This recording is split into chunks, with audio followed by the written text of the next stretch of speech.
तो गाइस कैसे हैं आप सब लोग। बीस्ट टेम्पलेट के एपिसोड 03 के साथ हाजिर हो। तो लास्ट एपिसोड के एंड पे हमने देखा था कि वहाँ लियू फेंग अपने लिए एक सवारी चाहता है, लेकिन वहाँ पर जो ओनर बैठा होता है वो उसे कहता है कि पहले अपना लेवल और फैमिली का लेवल बताओ, तभी तुम यहाँ पर से सवारी हायर कर पाओगे। लिंगजाओ से अपनी फैमिली के बारे में बताता है, उसे कहता है कि मैं सेकंड ग्रेड की फैमिली लिंगजाओ क्लैन से हूँ, तो चलो जल्दी से मुझे यहाँ पर एक स्पीड वाला बीस्ट दे दो। जबकि वो शॉप ओनर उसे कहता है कि अच्छा तो तुम यहाँ पर लिंगजाओ फैमिली से हो, तो क्या तुम यहाँ पर इसको कंफर्म कर सकते हो, पहले तुम्हें यहाँ पर मुझे पासवर्ड बताना होगा क्योंकि यहाँ पर एक पासवर्ड सेट किया गया है। तो इसी के साथ ही लिंगजाओ कहता है कि हालांकि ये काफी शर्मिंदा करने वाला है। फिर साथ ही वहां पर उसके सामने पासवर्ड दोहराता है, यानी कि वहां पर अजीब सी हरकतें करता है, कुछ अजीब से साइन मारता है। तो ये देखकर वो ओनर जो होता है वो भी काफी ज्यादा हैरान होता है। तो हमारा लिंगजाओ से कहता है कि यहाँ पर हैरान किस बात से हो रहे हो, चलो जल्दी से पासवर्ड को कंफर्म करो और मुझे एक बीस्ट दे दो। तो वो कहता है लेकिन सर पहले मुझे यहाँ पर बुक के अंदर देखना पड़ेगा कि आपका पासवर्ड ठीक है या नहीं। और इसी के साथ ही लिंगजाओ सोच रहा होता है कि उस कमीनी लड़की ने उसने यहाँ पर ये पासवर्ड सेट किया था, मुझे यहाँ पर बहुत ज्यादा शर्मिंदगी हो रही है ये पासवर्ड दोहराते हुए। और इसी के साथ ही लिंगजाओ चलाकर उसे कहता है कि जल्दी से बताओ ना। तो वो कहता है सर मुझे यहाँ पर कोई भी पासवर्ड इस तरह का नहीं मिला, क्या आप यहाँ पर दोबारा से दोहरा सकते हैं।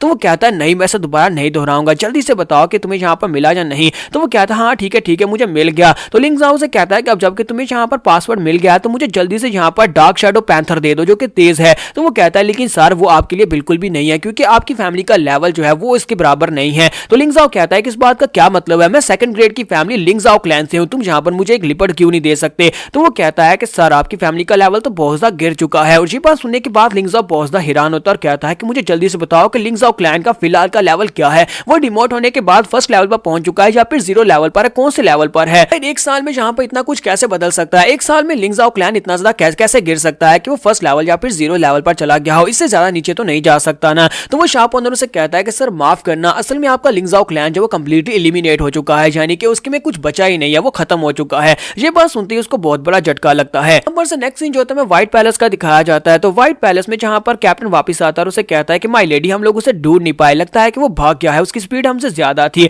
तो यंग लेडी कहता है कि तुम सभी लोग बिल्कुल बेकार हो, तुम लोग यहाँ पर एक लड़के को नहीं पकड़ पाए जो तुम्हारी यंग लेडी के इंसल्ट करके चला गया, तुम उस ठरकी को नहीं पकड़ पाए। उसे कहते हैं कि तुम सभी लोग किसी भी काम के नहीं हो, मुझे यहाँ पर उससे बदला लेना है और तुम लोग यहाँ पर मेरे काम नहीं आ रहे, जाओ उसको पकड़ कर लाओ, ढूंढ कर लाओ। तो वो कहते हैं कि यंग मिस प्लीज हमें माफ करें, लेकिन हम लोग उसे कभी ना कभी ढूंढ लाएंगे। और इसी के साथ ही वहां पर एक बड़ा सा पंछी उनके ऊपर से उड़ता है। तो वो सभी लोग ऊपर की तरफ देखते हैं, तो वहां पर उस बड़े से पंछी के ऊपर उसका बड़ा भाई होता है। तो वो वहां पर लैंडिंग करता है। तो यंग लेडी चलाकर उसे कहते हैं बिग ब्रदर, तो फाइनली तुम यहाँ पर वापस आ ही गए। इसी के साथ ही नेक्स्ट सीन फिर से लिंगजाओ का दिखाया जाता है कि लिंगजाओ जो होता है वो शॉप ओनर के पास से इन्फॉर्मेशन मांगता है कि आखिर वहां पर हुआ क्या, लिंगजाओ क्लैन की हालत एक साल में ऐसी कैसे हो गई। तो वो अपने पास एक बुक देता है और कहता है कि इस बुक के अंदर लिंगजाओ क्लैन के बारे में सब कुछ लिखा हुआ है। और वो उस बुक को बैठकर पढ़ रहा था, तो उसके अंदर लिखा होता है कि सिर्फ और सिर्फ एक साल में जब यहाँ पर लिंगजाओ क्लैन का बीस्ट एम्परर जो कि एक बहुत ही महान बीस्ट मास्टर था, उसने अपनी मॉडफिश को उस लेवल तक इवॉल्व कर लिया था कि वो गॉड लेवल पर हो गई थी। और उसके बाद बेजर्क होकर उसने अपनी मास्टर को खा लिया। तो लिंगजाओ के क्लैन के उनके मास्टर यानी बीस्ट एम्परर के मरने के बाद से लिंगजाओ क्लैन गिरता गया, उनकी हालत बहुत ज्यादा खराब होगी क्योंकि गवर्नमेंट ने यहाँ पर सभी के सभी कुनचंस को मारने का हुक्म दे दिया, उन्होंने यहाँ पर सभी मॉडफिशेस को मरवा दिया, जिसकी वजह से लिंगजाओ क्लैन की हालत और भी खराब होगी। और आहिस्ता आहिस्ता लिंगजाओ क्लैन को यहाँ पर बाकी के सभी क्लैंस की लिस्ट में से अपना नाम हटवाना पड़ा। और उसके बाद से लिंगजाओ क्लैन एलिमिनेट हो चुका है, यानी किसी को भी नहीं पता कि लिंगजाओ क्लैन अभी है भी या खत्म हो चुका है। लिंगजाओ कहता है कि सब कुछ मेरी वजह से हुआ क्योंकि मुझे लगता है कि मुझसे एक गलती हो गई है कि मैं यहाँ पर अपने क्लैन को पावरफुल बनाना चाहिए था। मैंने अपने क्लैन को पावरफुल बनाने के बजाय सिर्फ और सिर्फ अपने ऊपर ध्यान दिया, अपनी मॉडफिश को उस लेवल तक पहुंचाया जहां पर वो सबसे स्ट्रॉन्गेस्ट बन सकती थी, तो सिर्फ और सिर्फ अपनी फेम के लिए काम करता रहा। आज मैंने यहाँ पर अपने क्लैन के बारे में सोचा होता और अपने क्लैन को भी स्ट्रॉन्गर बनाया होता, तो आज मेरा क्लैन अभी भी यहाँ पर बाकी होता और मैं अपने क्लैन में वापस जा सकता था। और इसी के साथ ही नेक्स्ट सीन फिर से यंग लेडी का दिखाया जाता है कि वो अपने भाई के सामने रो रही होती है और उसे बता रही होती है कि एक ठरकी यहाँ पर आया था, उसने मुझे पहले किडनैप किया, उसने मुझे छुआ भी और साथ उसने मेरे भाई चंद को भी मार दिया। तो उसका भाई काफी ज्यादा गुस्सा होता है, तो वो उसे कहता है कि उस कमीने की इतनी हिम्मत। फिर साथ ही वो उसे कहता है कि तुमने कहा कि वो मेरी मडफिश को उठा कर ले गया है। तो यंग लेडी चलाकर उसे कहती है कि तुम्हें अपने मडफिश की पड़ी है, उस बेकार मडफिश का तुम क्या करोगे,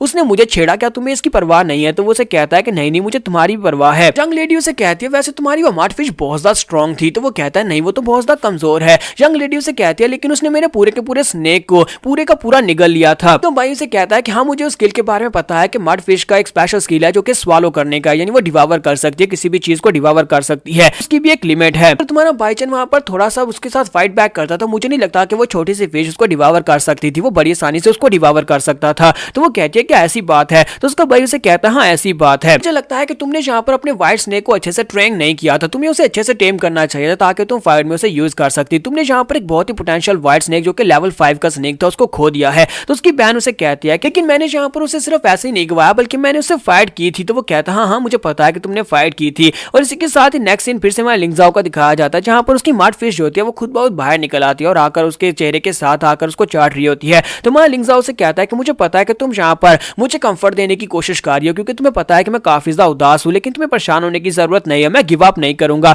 अब जबकि मैं यहाँ पर मौजूद हूँ तो मैं अपने सेक्टर की डिस्ट्रक्शन का बदला लूंगा, मैं लिंगजाओ क्लैन का बदला लूंगा और साथ ही जिस कमीने ने मुझे धोखा दिया था मैं उससे भी बदला लूंगा। तो वो कहता है कि लेकिन तुम्हारे साथ ये पॉसिबल नहीं है, पहले यहाँ पर तुम्हें स्ट्रॉन्ग बनाना होगा। यहाँ पर अब दोनों तरफ का सीन जो होता है वो सेम सेम चल रहा होता है। एक तरफ यंग मास्टर जो होता है वो यहाँ पर अपनी बहन से कह रहा होता है कि वो मछली जो है वो बिल्कुल बेकार है, उससे जितना ज्यादा स्ट्रॉन्ग बनाओगे वो पागल होती जाएगी और अपने मास्टर को खा लेगी। जबकि दूसरी तरफ लिंगजाओ कहता है कि मैं तुम्हें और ज्यादा स्ट्रॉन्ग बनाऊंगा और जब मैं तुम्हें स्ट्रॉन्ग बनाऊंगा उसके बाद देखना मैं तुम्हें अल्टीमेट गार्ड लेवल पर पहुंचा दूंगा। तो दूसरी तरफ प्रिंस कहता है कि वो मछली जो है वो बिल्कुल बेकार है, वो कोई भी स्किल्स नहीं सीख सकती क्योंकि उस बीस्ट एम्परर के मरने के साथ ही मड फिश को अल्टीमेट गार्ड लेवल पर पहुंचाने का तरीका भी खत्म हो गया। जबकि मैं लिंगजाओ कहता है कि वो अल्टीमेट बीस्ट एम्परर तो मैं ही और मैं यहाँ पर वो तरीका जानता हूँ जिससे मैं अपनी मड फिश को अल्टीमेट गार्ड लेवल पर पहुंचा सकता हूँ। वहाँ ल्यू फेंग जो था अपनी मड फिश से कहता है कि मड फिश फिलहाल के लिए तुम बहुत ज्यादा कमजोर हो, लेकिन जब मैं यहाँ पर तुम्हें बहुत सारे स्किल सिखा दूंगा और उसके बाद मैं तुम्हें अल्टीमेट गार्ड लेवल पर पहुंचा दूंगा तो उसके बाद देखना तुम इस दुनिया में हर एक चीज को डिवावर कर पाओगे, चाहे चाहो तो तुम पूरी की पूरी राम को डिवावर कर सकती हो, तुम इतनी ज्यादा पावरफुल हो जाओगे और पूरी दुनिया में कोई तुम्हें रोक नहीं पाएगा। ल्यू जाओ कहता है कि सबसे पहले तो मुझे जाकर अपने पैसे रिट्रीव करने चाहिए क्योंकि हर क्लैन के यहाँ पर पैसे होते हैं। तो उसी के साथ ही वो वापस उस एक्सप्रेस अड्डे के पर जाता है, जाकर ओनर से कहता है कि मुझे अपनी फैमिली का पैसा वापस चाहिए।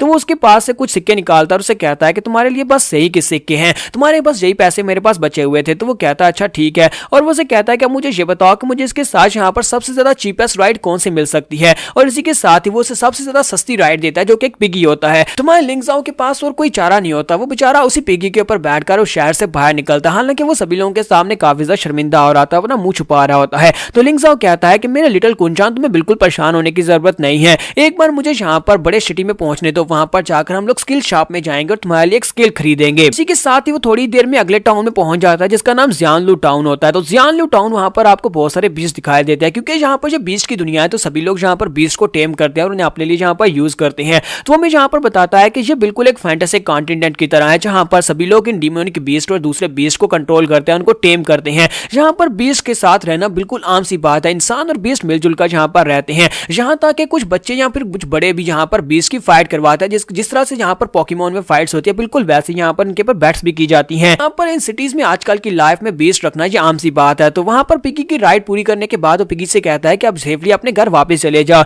और उसके बाद हमारा ल्यू फेंग कहता है कि चलो जल्दी से अब यहाँ पर शॉप ढूंढते हैं जहाँ पर से तुम्हारे लिए स्किल लेकर आया जा सके। फिर साथ उस साइड के ऊपर काफी सारे लोग दिखाई देते हैं जहाँ पर वो नोटिफिकेशंस पा रहे होते हैं। तो वो कहता है कि वहाँ पर कुछ नोटिफिकेशन लगे होंगे, चलो चल के उसको चेक करते हैं। हमारा ल्यू फेंग जैसे वहाँ पर जाकर खड़ा होता है नोटिफिकेशन देखता है तो वहाँ पर सामने लिखा होता है कि जहाँ पर भी मड फिश दिखाई दे उसे पकड़कर मार डालो। तो हमारा ल्यू फेंग और कुंचान दोनों ये देखने के बाद वहीं पर एक चीख मारते हैं। तो जल्दी से हमारा ल्यू फेंग अपनी फिश को वहीं पर छुपा देता है और कहता है कि जल्दी से छुप जाओ, अगर इन लोगों ने तुम्हें देख लिया तो तुम्हें मार डालेंगे। और इसी के साथ वो पीछे की तरफ मुड़ जाता है, कहता है कि ये तो बड़े खतरनाक लोग हैं यार। जहाँ पर हम लोग अपने एपिसोड 03 का एंड करेंगे और नेक्स्ट एपिसोड में देखेंगे क्या हमारा ल्यू फेंग जो है वो अपने कुंचान को वही अल्टीमेट गार्ड लेवल पर पहुंचा पाएगा या नहीं, तो क्या यहाँ पर आने वाली मुश्किलों का सामना कर पाएगा या नहीं, ये हम लोग नेक्स्ट एपिसोड में देखेंगे। अगर आपको सीरीज अच्छी लगी हो तो भर भर कर लाइक करना और वीडियो के ऊपर कमेंट करना मत भूलना। Thank you.